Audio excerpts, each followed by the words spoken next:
జగన్మోహన్ రెడ్డి గారి ఒక ఎగోకి ఆయన విధానం ఒకసారి చెప్తే మీకు అర్థం అవుతుంది. ఆయన మెంటాలిటీ ఎంత సాడిస్టిక్ మెంటాలిటీ ఒకసారి అర్థం అవుతుంది.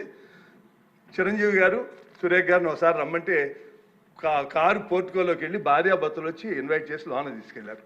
తర్వాత సినిమా వాళ్ళ డిస్కస్ చేయాలి అంటే వాళ్ళే లిస్ట్ పంపారు.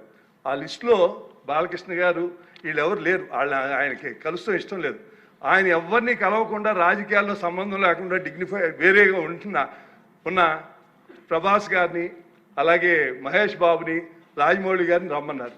చిరంజీవి గారు వాళ్ళందరినీ రమ్మన్నారు. తనకు జరిగినట్టే ట్రీట్మెంట్ అని వాళ్ళు రామన్నారు. రావంటే కూడా బతిమాలి ఆయనకున్న మొహాటంతో వస్తే ఫస్ట్ షాక్ గేట్ దగ్గర కారు ఆపేశారు. అందరూ దిగి రమ్మన్నారన్నారు.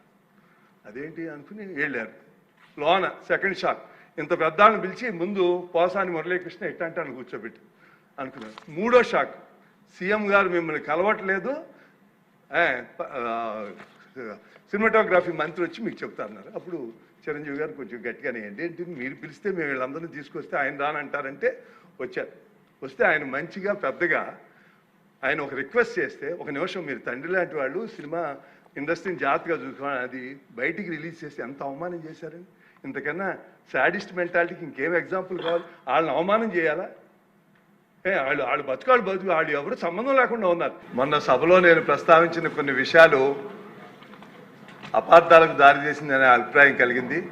కాబట్టి సంబంధిత విషయాలను రికార్డు నుంచి తొలగించవలసిందిగా కోరుతున్నాను. తప్పకుండా మీ అభ్యర్థనని స్పీకర్ గారికి విన్నవించి తదుపరి చర్యలు తీసుకుంటాం.